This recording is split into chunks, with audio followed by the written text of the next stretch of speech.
بسم اللہ الرحمن الرحیم الحمد للہ رب العالمین وصلی اللہ علی محمد وآل محمد۔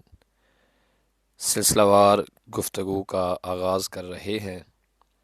ہم آپ تمام سامعین اور ناظرین کی خدمت میں صحیفہ کاملہ، صحیفہ سجادیہ کی دعاؤں کا اردو ترجمہ انشاءاللہ پیش کریں گے۔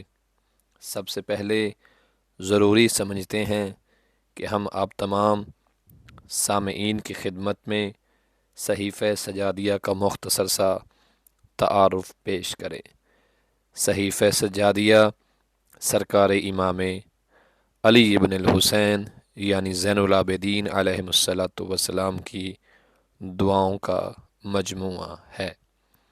صحیفہ سجادیہ صرف ایک کتاب ہی نہیں بلکہ انسان سازی اور تہذیب نفس کے لیے باقاعدہ ایک مکتب کی حیثیت رکھنے والی کتاب ہے، جس کا عنوان دعا ہے، مگر سید الساجدین امام علی زین العابدین علیہ الصلوۃ والسلام نے دعاؤں کی صورت میں ایک بہترین معارف الہی کے سمجھنے کا ذریعہ، جس میں توحید، قیامت، نبوت اور امامت کو بہت ہی بہترین انداز میں بیان فرمایا۔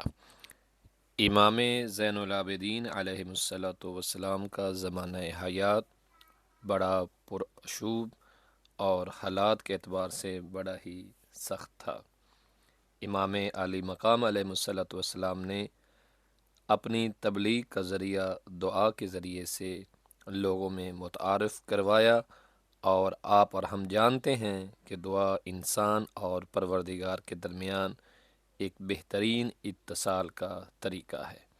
امام علی مقام علیہ السلام نے ان دعاؤں کے ذریعے سے انسانیت کی تربیت اور بلند اخلاقی ادوار جو ہے وہ قائم کیے، اور اسلام کی نظر میں دعا کا ایک خاص مقام پیدا کر دیا۔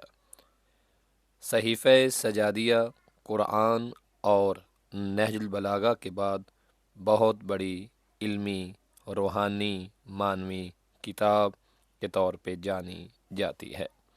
صحیفہ سجادیہ کے جو نام ذکر ہوئے ہیں اس میں قرآن اور نہج البلاغہ کے بعد بہترین، چونکہ سرچشمہ معارف الہی ہے، اس لیے اس کو اخت القرآن یعنی قرآن کی بہن کا نام بھی دیا گیا۔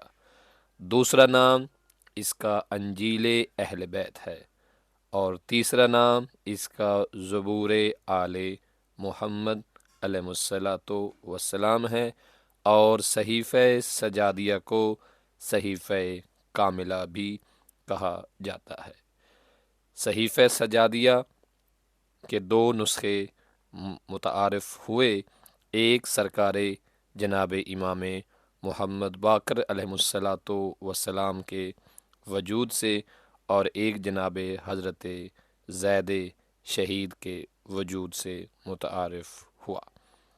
امام سید الساجدین علی زین العابدین علیہ الصلاۃ والسلام نے ان دعاؤں کے ذریعے سے بہت زیادہ علمی ذخیرہ آنے والی نسلوں تک منتقل کیا۔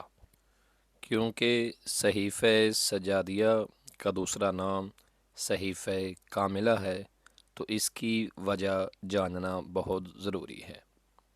کیونکہ فرقہ زیدیہ کے پاس صحیفہ سجادیہ کا ایک ناقص اور نامکمل نسخہ موجود ہے، اور جو نسخہ شیعہ امامیہ اثنا عشری کے پاس موجود ہے وہ نسخہ فرقہ زیدیہ کی نسبت کامل نسخہ ہے۔ اس لیے صحیفہ سجادیہ کو شیعہ نے اہل بیت، شیعہ نے امامیہ اثنا عشری، اس کو صحیفہ کاملہ کے نام پر بھی جانتے ہیں۔ اس عظیم کتاب کو زبور کا نام دینے کی وجہ حقیقت میں یہ ہے، چونکہ کتاب زبور حضرت داؤد علیہ السلام کی کتاب تھی، جس میں دعائیں اور مناجات تھی۔ چونکہ صحیفہ سجادیہ بھی دعاؤں اور مناجات کا مجموعہ ہے، اس لیے اسے زبور آل محمد کا نام بھی دیا گیا۔ اس کو انجیل اہل بیت بھی کہا جاتا ہے، اور اس کی وجہ کہ انجیل حضرت عیسیٰ علیہ السلام کی کتاب جس میں بہت ساری نصیحتیں تھیں، اور اس کتاب کے اندر بھی بہت ساری نصیحتیں موجود ہیں، اس لیے اس کو انجیل اہل بیت کا نام دیا گیا ہے۔